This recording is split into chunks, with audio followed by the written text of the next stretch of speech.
perfect example of a set that is all designed around a vision that Steven had. When we first began to sit down and talk about the War of the Worlds, I thought, what if the 747 goes down right in a big neighborhood? Because it's just something you don't see. By the way, this airplane is a very real airplane that was taken apart and brought here and made to look as if it had crashed on this set. Robbie, get in. Get in.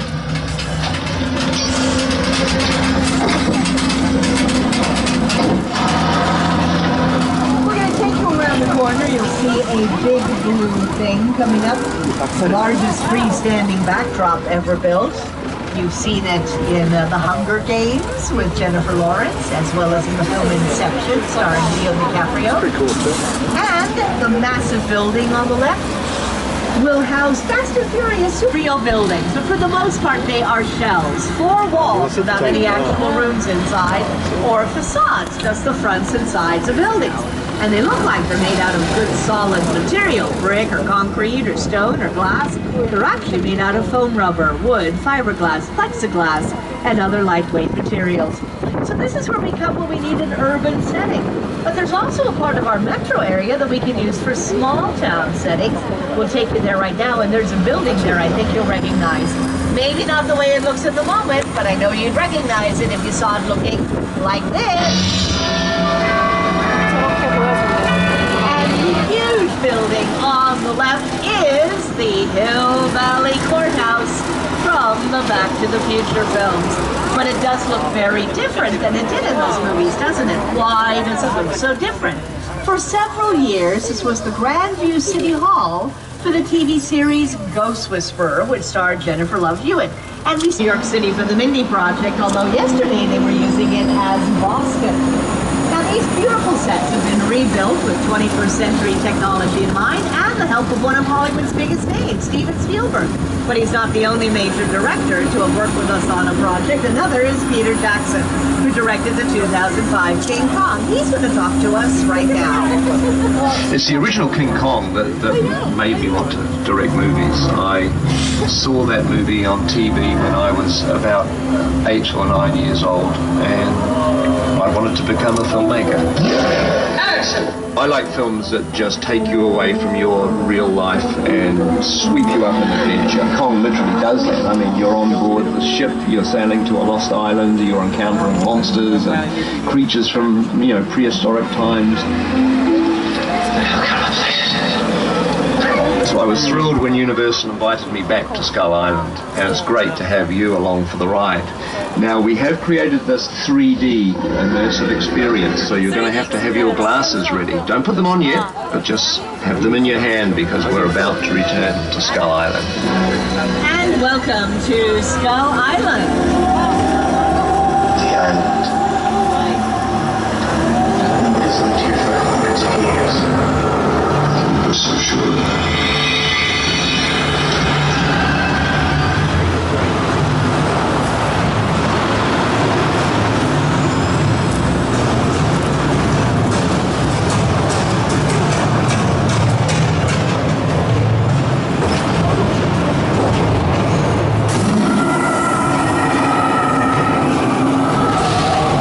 Glasses on, everybody. We're back in Skull Island.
over 40 feet in height, 180 feet in length, and utilizing some of the most advanced technology in movies today. The film was designed by Peter Jackson and Isla Nublar. That's your forecast for today. Now here's a look at what's going on in your neck of the lot. Flood warning? Well, that doesn't sound good. Especially not on a nice bright. Do you hear that? That sounds like thunder. And I think I see lightning flashing on the left. And you know, Al's always very good at predicting the weather. If he says we're in for rain, we are in for rain, and there it is on the left. Well, today, Al and special officers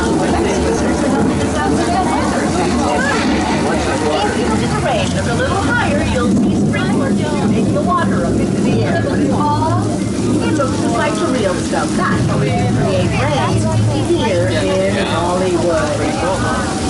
Hey, thanks, guys. That was great.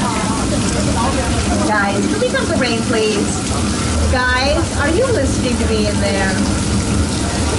You hear a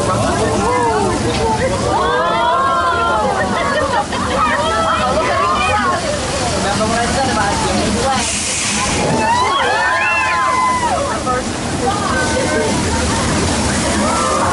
Don't worry about all that water. We are very water conscious here at NBC Universal. We're not going to waste any of it. It'll be back at the top of the hill in about 15 seconds. We believe in recycling. Yes, we do. Let's see what that last one looks like in the film Big Fat Liar. This is where we go. You can't outrun the wolf, kid! Yeah, we'll see about that.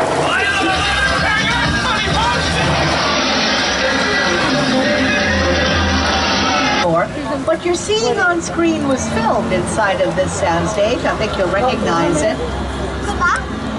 There is another reason we are bringing you in here. We are going to create a mechanical effect for you. An 8.3 earthquake on the Richter scale. And trust me on this one, you do not want to be standing up in here. You want to be sitting down for this. You really, really do. See? And that's just not this one. Big one.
Excitement. I think we deserve a little.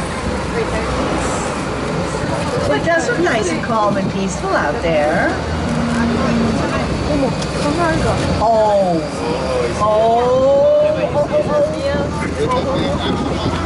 Maybe that was the shark he was supposed to catch. Is that a diver in the water there? Oh no, this is not good. This is not good.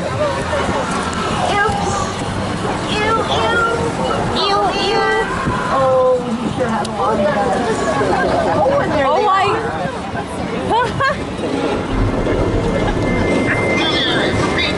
to the area. Gotta keep our eyes open for that shark. You never know where it's gonna pop up next. Oh, something's happening. I hear ominous music.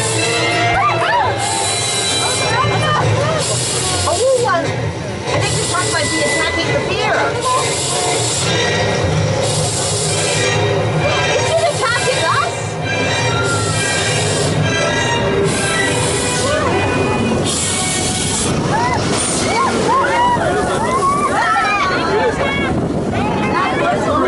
Star of dawn. Okay, I know what you're thinking.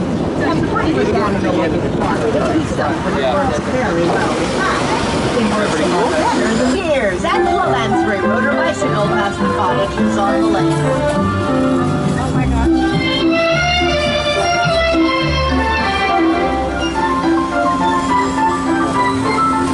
This area is primarily used for television work. The house on the right we've been using for the TV series About a Boy, but you've also seen it on Parenthood, CSI, Desperate Housewives.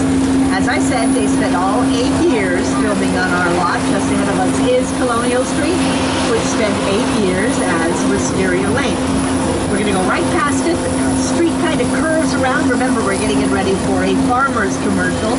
But that was Wisteria Lane for 8 years on Desperate Housewives. If there is one thing everyone in suburbia can appreciate, it's a good neighbor.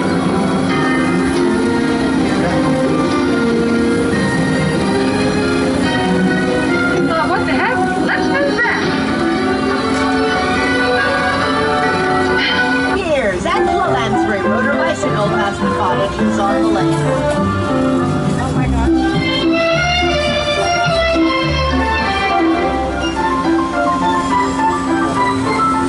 This area is primarily used for television work. The house on the right we've been using for the TV series About a Boy, but you've also seen it on Parenthood, CSI, Desperate Housewives. As I said, they spent all 8 years filming on our lot. Just ahead of us is Colonial Street, which spent 8 years as Wisteria Lane. We're going to go right past it. The street kind of curves around. Remember, we're getting it ready for a Farmer's commercial. But that was Wisteria Lane for 8 years on Desperate Housewives. If there is one thing everyone in suburbia can appreciate, it's a good neighbor.